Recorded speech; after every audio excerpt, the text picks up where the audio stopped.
I'm Jack Blumenfeld, President of the Jewish Federation, and it's my pleasure to welcome you all here tonight. It's wonderful to see so many people. It's my honor to be able to introduce Ari Shavit, who's going to speak to us tonight. I will stand right next to the mic. Ari is the author, as you all know, of the critically acclaimed bestseller, My Promised Land, The Triumph and Tragedy of Israel. He's an outspoken columnist for Haaretz in Israel, a prominent commentator on Israeli public television, and he's become one of the strongest voices of the nation's public arena. I think you'll find that he's an exceptionally engaging speaker.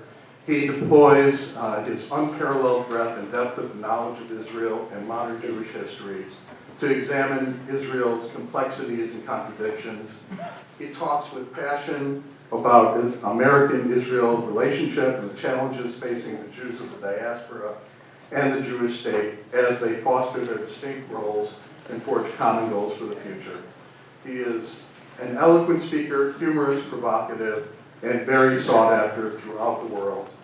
Since the publication of My Promised Land at the end of 2013, he has spoken at hundreds of events all around the world, often to standing room audiences, inspiring tens of thousands of people here and other places. The book has been widely praised for its thought-provoking narrative of modern Jewish history, the Zionist project, and the geopolitics of the Middle East. It has been read by decision makers, scholars, and commentators throughout the world. And the book has won high praise from the New York Times columnist Tom Friedman, who called My Promised Land a must-read for its remarkable contribution to changing the conversation about Israel and building a healthier relationship with it. The New Yorker editor, David Remnick, has described it as the best book written about Israel in the last 40 years. And together with the New York Times, The Economist chose My Promised Land as one of the best 10 books of 2013. Ari is a frequent contributor to The New Yorker, to the New York Times, the New Republic, and the Sunday Times of London. And Ari, we are honored and thrilled to have you here tonight and welcome you to Wilmington. Thanks very much.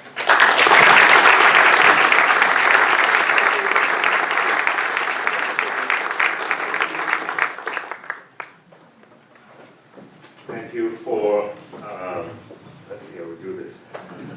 Thank you for your good words. Thank you all for coming. I never expected to see so many people here. I must tell you that it was very important for me to come here. I was, when the invitation came along, in many ways it was a bit crazy of me to come. Because, you know, we have an election campaign in Israel. I was here for a campus tour that I'll talk about. And this extension to come here was a bit too much, you know, on my editors at home and some family strains as well. But I found something about coming to Delaware especially significant. Because one of the things that I've learned to appreciate this last year that I've been traveling quite a lot through this country is to appreciate, okay? To appreciate the smaller Jewish communities. You know, even before I came to this country, I knew about the big ones. But one of the amazing experiences that really touched my heart and opened my heart is to travel around North America and to see the smaller communities, the ones with 5,000, 10,000, 20,000, 30,000 people. And I think this is so important to maintain Jewish life in these communities like yours. So I didn't know much about Delaware. I knew that if I want to set a company one day, I have to come. I knew a few other things. But something touched my heart even before I came here. And I said, I cannot say no to this one. And I must tell you that the few hours that I'm here, first of all, I ran into wonderful, wonderful, warm people. And I've learned a bit about the Jewish history of Delaware. And now I feel I really did the right thing. And I'm so, so pleased to be here. And before we get into the big talk, I've learned that you are twinned with Arad. Arad is a very impressive and a bit sad Israeli story. Because Arad was the hope of the Israel of the 60s that I'm probably talking about. It was the social democratic dream of Ben-Gurion and Eshkol's Israel. And as you probably know, it's being challenged these days. And it's so important to help Arad and make Arad be what it was supposed to be to begin with. But let me say something a bit there. As important as Arad is, maintaining Jewish life in Delaware is as important. Arad is great, Arad is heroic, but so is maintaining the Jewish community here. So if today will contribute something to your ability to maintain this wonderful community, I think we will do an important mitzvah. I will try the impossible, to talk within 40 minutes or so about my book, my country, and the challenges facing our people. But it's important to me, especially to hear you afterwards, and to get into a decent, hopefully intelligent, candid conversation. Because I think the most important thing that we must do these days is to have a decent conversation about all these important, sensitive issues. When I decided to write my promise, to go on this journey, most of my friends in Israel told me not to do so. They told me no one would read another Israel book. They said there are so many good Israeli books out there, that's true. And they said there is such deep Israel fatigue. No way that this would succeed. I didn't know if the book would succeed or not. Whenever I write, I never ask myself, is there a market and what will be the reaction? But I felt I must write the book because I needed to read it. I needed to figure Israel for myself. Ever since I remember myself. I remember the notion that I was born in a unique land, into a unique nation, into a unique historical habit. And I had the need to understand, what is it all about? I'm a journalist. I have good sources. I generally know what's going on. Even when I travel in North America, I talk to Israeli ministers and generals and politicians. I know what's going on. But I had a feeling that even I don't get it.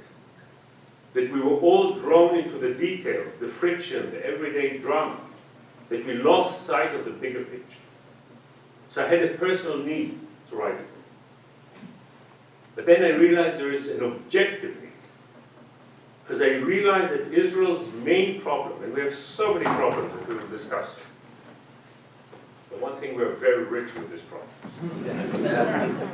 Our core problem is that we Israelis have lost our narrative. Now, every nation needs a narrative. Definitely immigrant societies like yours that are somewhat artificial need a narrative that holds them together. We Jews definitely need a narrative. We come from the book. We carried our shrines with us in texts throughout the years in the diaspora. And when the Zionism came along, we had a narrative before we had anything else. We had a sense of purpose, a sense of meaning. When we had no army, no state, no economy, we had that. And that's what enabled all this to happen. But sadly, in recent decades, as Israel grew stronger economically, militarily, politically, the narrative that was so essential evaporated. In my mind, this happened because of two reasons. One is the seventh day of the Six-Day War. Never mind where you stand on the issue of the territories, whether they are occupied, liberated, or whatever. Whether you believe in peace or greater Israel. The debate over this issue, a debate we must have, a debate I participated in, created a crack, a deep crack in this notion, in this narrative. And some water, please. And every year that has passed since '67, this crack became deeper. And it weakened this sense of the just and the besieged that we had before. But then there was another layer to this problem. Because after 1973, after the Yom Kippur War, we Israelis changed. Until that war, we were too arrogant, too self-confident. We were blonde, suntan, handsome. We were sure we can do everything and we are the best in the world.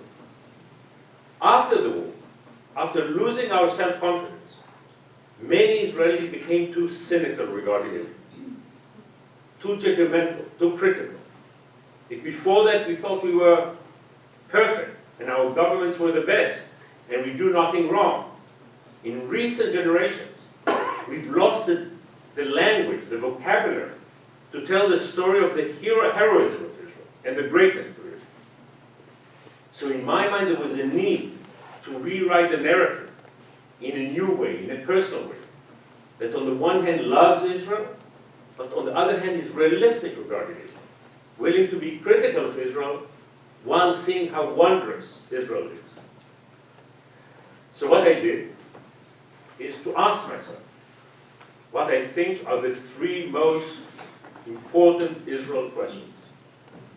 Why Israel? What's Israel? And will Israel? These are the real questions. But I didn't try to answer these questions with a theory, with a thesis, with arguments. I realize we have enough polemics regarding Israel. We don't need any more. I'm a very opinionated guy. I knew the solution to every Israeli problem.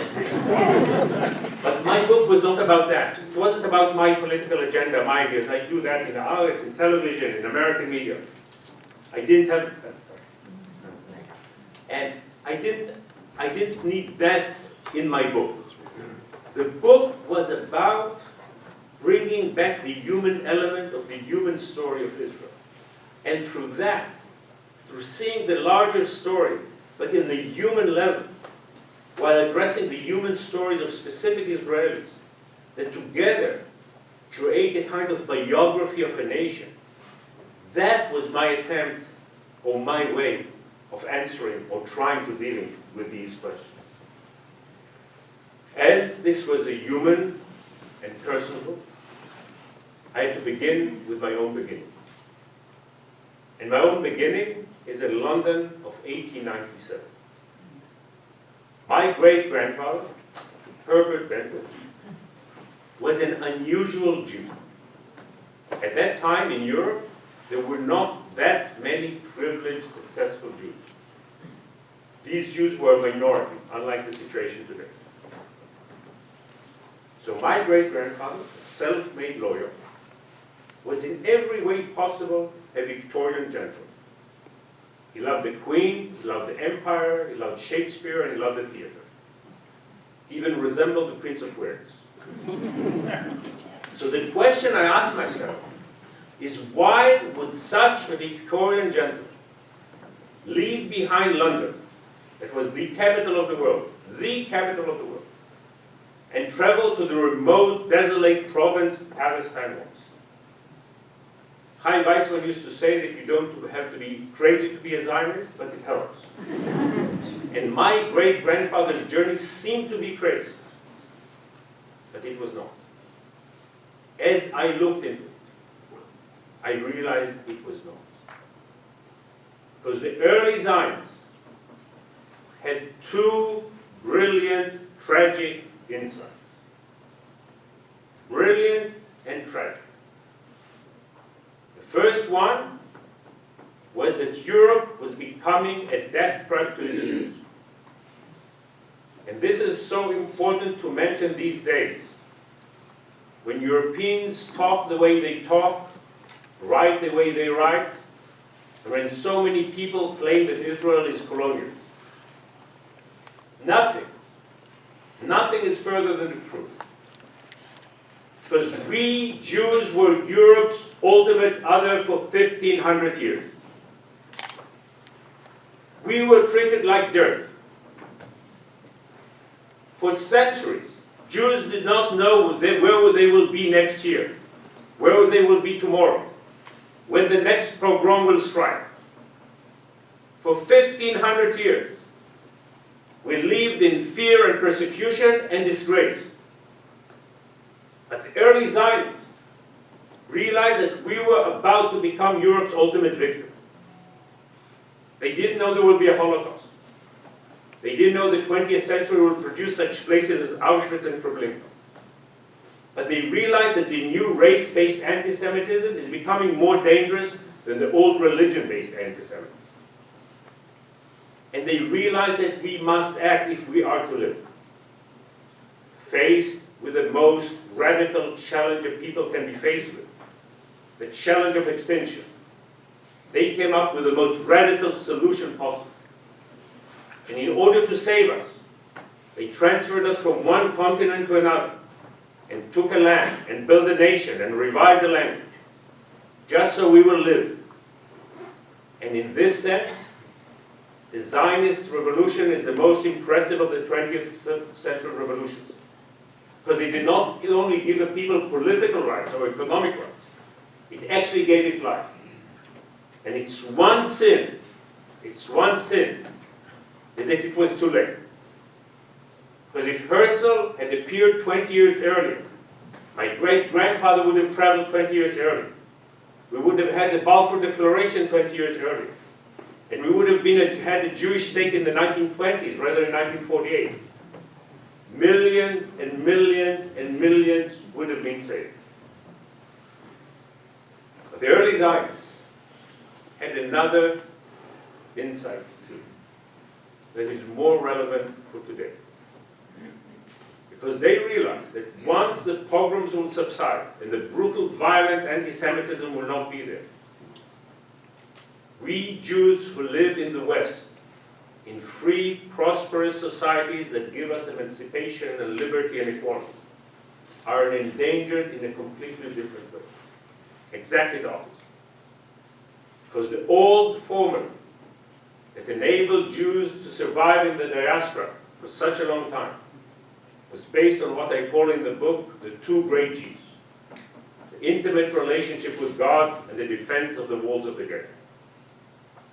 But the walls of the ghetto crumbled, and the intimate relationship with God changed. So while on the one hand the early Zionists tried to preempt in the 1890s, the 1940s, on the other hand, they tried to preempt the Pew Report. They saw then, over 100 years ago, the challenges facing you here today in Delaware. The challenges you know at home, in your congregation, in your homes, in your families, with your sons and daughters and great children. They realized that if we are to maintain a non-ultra-Orthodox Jewish people, non-ultra-Orthodox Jewish civilization, we need a place that will be a powerhouse for a modern, relevant, liberal, democratic Jewish identity. It's not that all Jews have to go there, as some of the extreme Zionists thought in the beginning. But if we are to maintain communities, Jewish communities like this one throughout North America and throughout the world, we need an anchor. We need a place that is an anchor for our non-ultra-Orthodox Jewish identity. And if there is something that makes me angry about the Israeli politics of the day, that in many ways Israel today betrays its mission.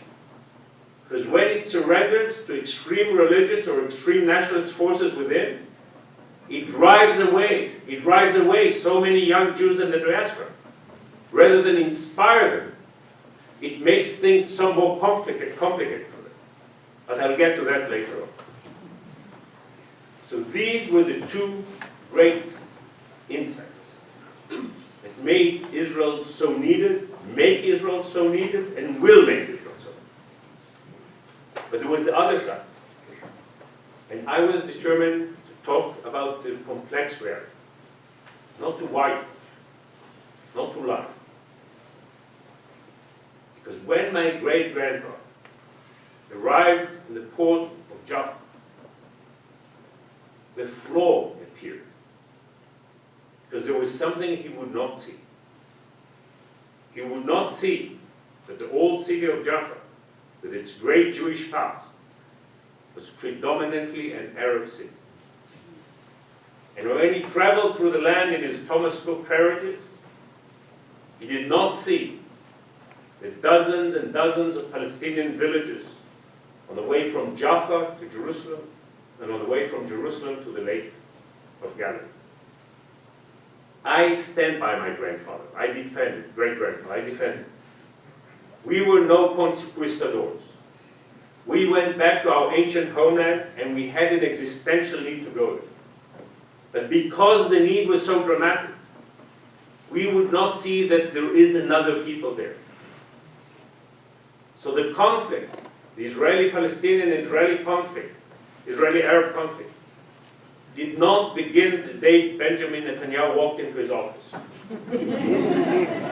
It began right there in the beginning, when we did not see them and they did not see us. And this mutual blindness launched a terrible, terrible 100-year war that refuses to end. So right there in the beginning, you have the seeds of the triumph, the amazing triumph, and the seeds of the tragedy of the conflict. And my entire book is a kind of wrestling. It's a yin-yang book between the greatness of the triumph and the sadness, the ongoing pain of this tragedy that refuses to end. I want to say a few things about the triumph, about the genius. Israel is truly wondrous. Because as I said, the early Zionists had the amazing diagnosis. Then in the first generation, we had amazing political leadership. We came from nowhere. We came from the Shtetl. But we produced Herzl and Weizmann and Ben-Gurion, and we produced not only them, but the political elite that was so sophisticated. And then we realized that we are faced with a unique mission, and therefore we have to bring about unique solutions. So we created the kibbutz and the moshav and the istadlut and kupat cholim. We had so much social and political innovation that we realized we had to do something that is almost superhuman. And then we had the right spirit. Because on the one hand, people were so committed to this revolutionary endeavor. There was such commitment and sacrifice. But on the other hand, we always respected life. This was a revolution with a twinkle in the eye. We always had a sense of humor. And we always partied. The Tel Aviv parties did not begin in 2005. We always had these two dimensions of doing a great deed while trying to be as normal as possible. In a sense, not taking ourselves too seriously. And in my mind, this combined spirit is what made Israel and makes Israel so remarkable. As I went through these twists and turns of the plot, I will not talk about all of them. I hope those of you who did not read the book will read it. But there is one chapter that, in my mind, the most important and captures this Israeli secret. And that's Israel of the 1950s. Imagine America, God forbid, going through a war in which it uses 3.5 million people. And then imagine America in the following 3.5 years absorbing 500 million immigrants. Can it be done? Is it humanly possible? And then you have a problem with 12 million immigrants. Israel did that. Israel of the 1950s did that. We were lonely, we were besieged, we were poor, we were fragile. Except for American Jewry, we didn't have a friend in the world. But we did this impossible mission in the most remarkable way. But it's not only the numbers. Who were the people that went there? So many of them were refugees from the Arab world who lost everything overnight.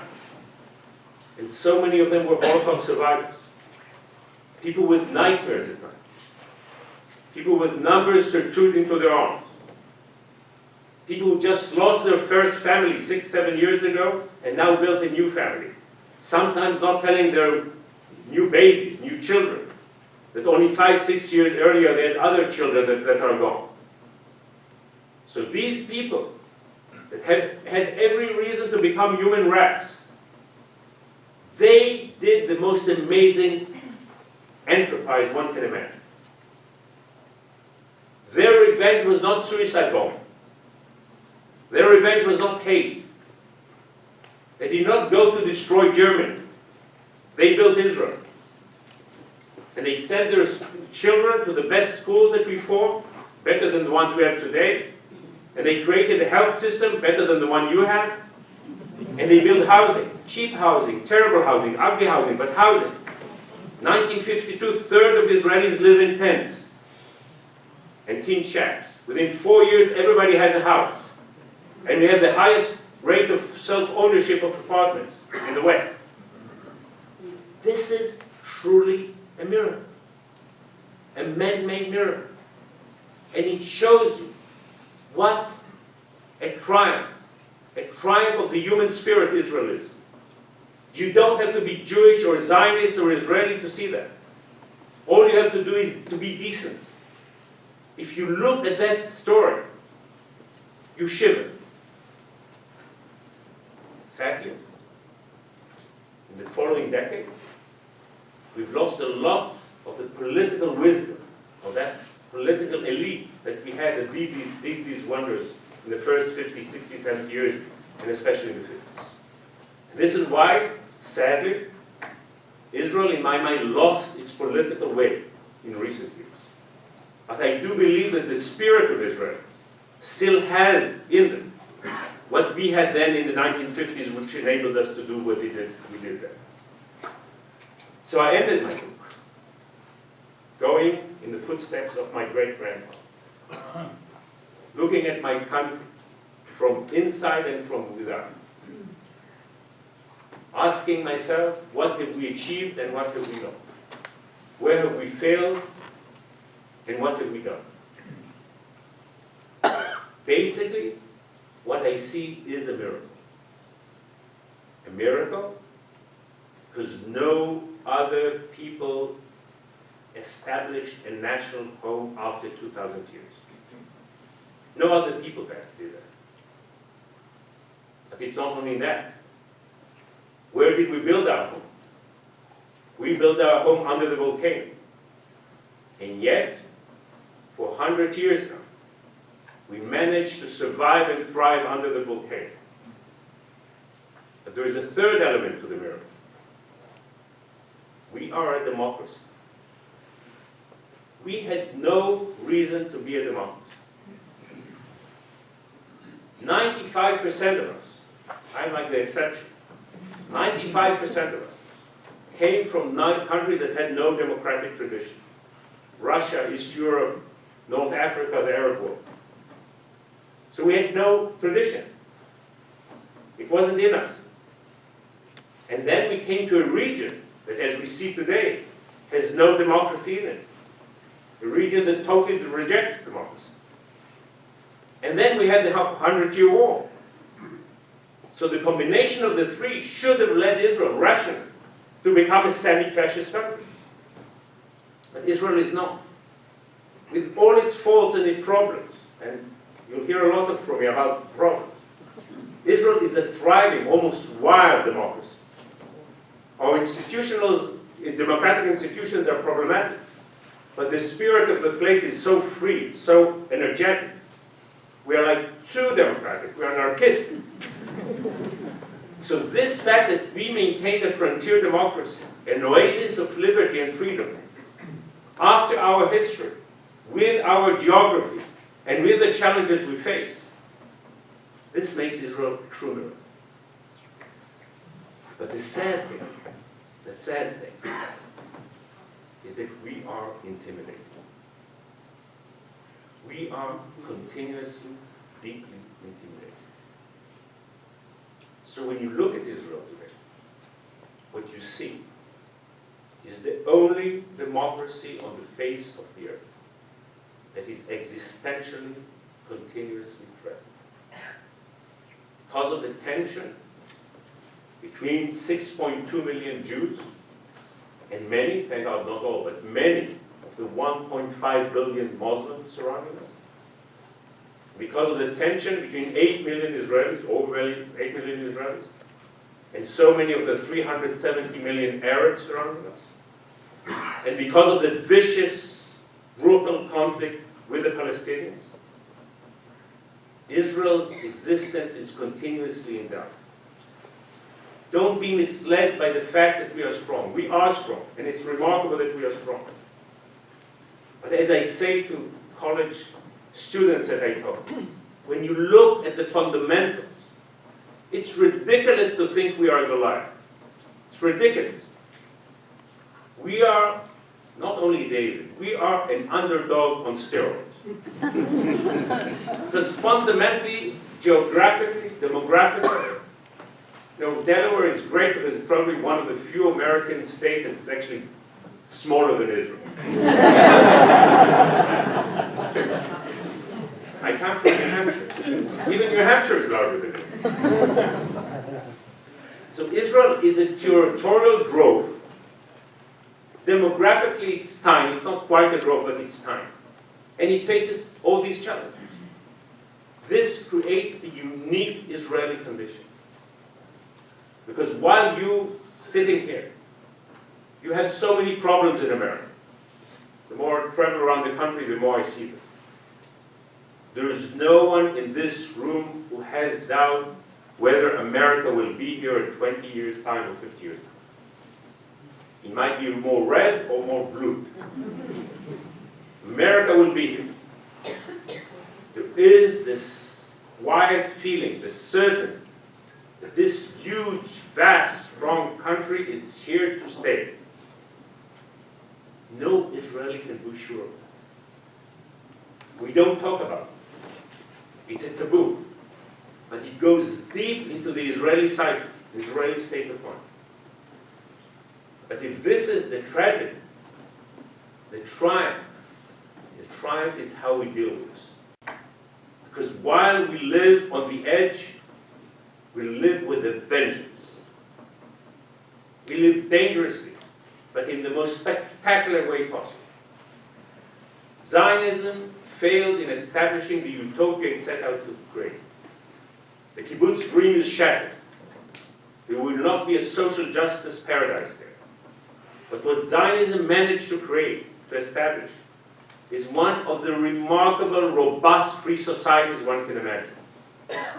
We Israelis are creative and innovative and sexual and sexy. We make more babies than any other OECD country. Everybody heard about the Israeli high-tech boom, which is truly remarkable. But it's not only that. You see this intensity and vibrancy wherever you go in Israel. The theater, dance, cinema, poetry, commerce, technology. Even our relationships, our human relationship, the warmth. So it's true. We are neurotic, we are loud, we are usually late, we are impossible.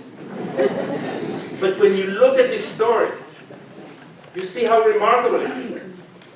Because basically what you have in Israel is a people that came from that and are threatened by that, but they've chosen life. And Israel is such an astonishing, inspiring, wonderful celebration of life. So, why Israel? Because there is a need. There is a moral imperative to have a home for the homeless people. And what's Israel? It's vitality against all laws. And will Israel? We'll soon discuss, answering your questions, all the challenges facing us. But the answer to this critical question is up to us. Because only if we in Israel will take the wonderful energy of Israeli society and Israeli individuals and bring it back to the political sphere. And only if we find a new way to have a deeper alliance with your great community, only if we'll address the great challenge of how do we give meaning and social justice and a reasonable life to our youngsters in Israel, and how we reach out to your youngsters here. Only if we bring about new realistic ideas regarding peace and conflict, and only if we bring about a new, energetic, modern, relevant Zionism, only then we'll be able to guarantee a future and be loyal to this great miracle of Israel that now is in our hands and its future depends on us. Thank you very much.